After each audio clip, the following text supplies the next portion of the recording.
Hello, my name is John, and today we'll be reading Opponents of Watergate-like Abuses Applaud the Carnivores of Civil Liberties by Victor Davis Hanson, Washington Times, May 30th, 2018.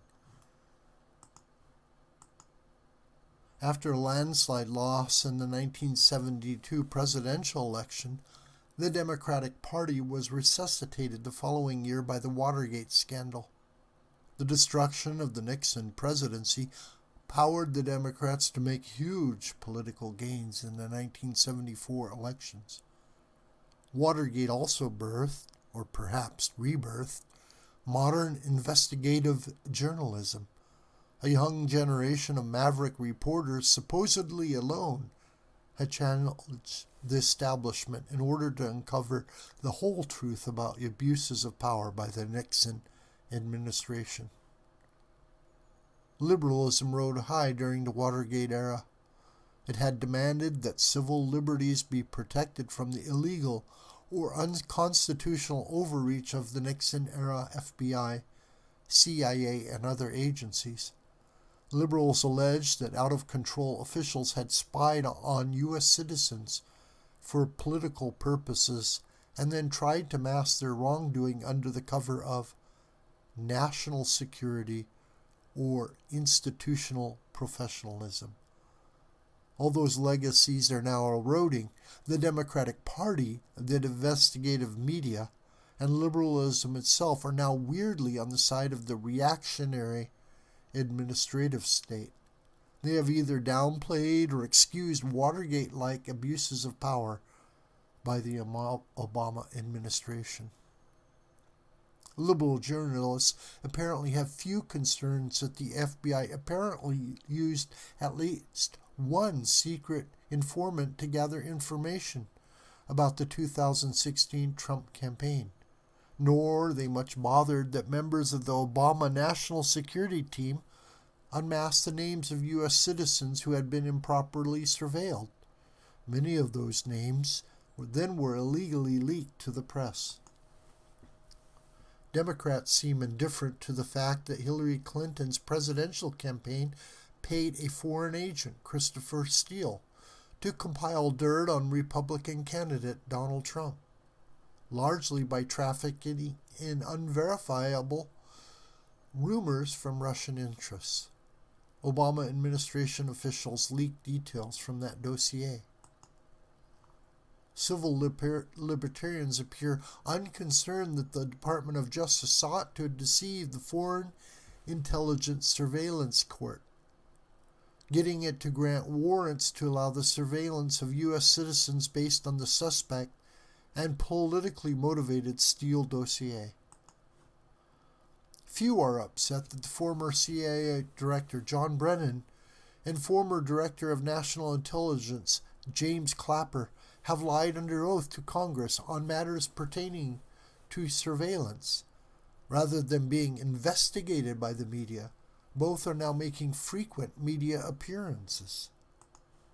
The FBI cannot remain credible when its former director, James Comey, leaks confidential memos about meetings with the president to the media, with the expressed intent of leveraging the appointment of a special counsel, Robert Mueller, who turns out to be a longtime friend of Mr. Comey's.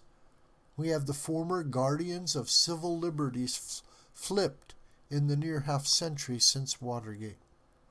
Why have the former guardians of civil liberties flipped?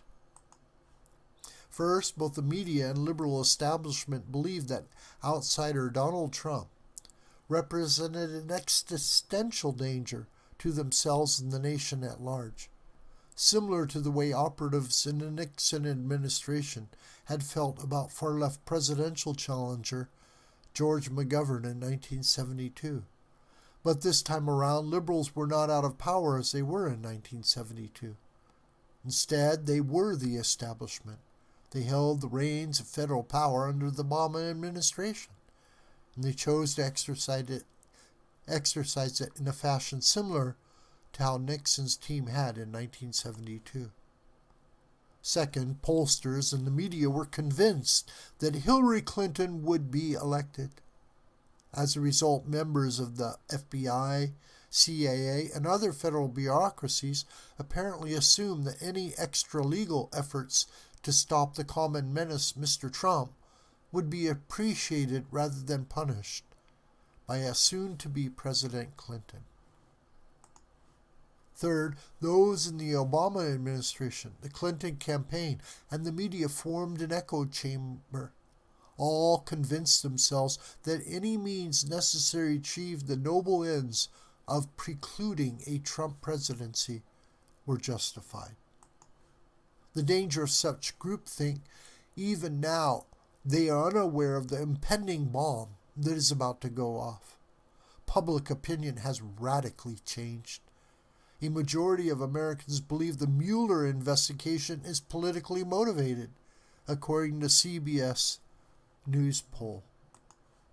The Inspector General's report on the FBI's handling of the Clinton email scandal is soon due. It will likely detail violations of ethics and laws among Obama administration officials and may include criminal referrals. Already a few liberals and former Clinton supporters are warning the left that it is the wrong side of history and about to reverse the entire post-Watergate liberal tradition. There's a reckoning on the horizon. It has nothing to do with Donald Trump or Hillary Clinton. Instead, the traditional, self-appointed watchdogs of government overreach have turned into the carnivores of civil liberties. This video is a production of the School of the White Crane. My name is John Brooker, and you can reach me through commentary on this video or through my Gmail listed here.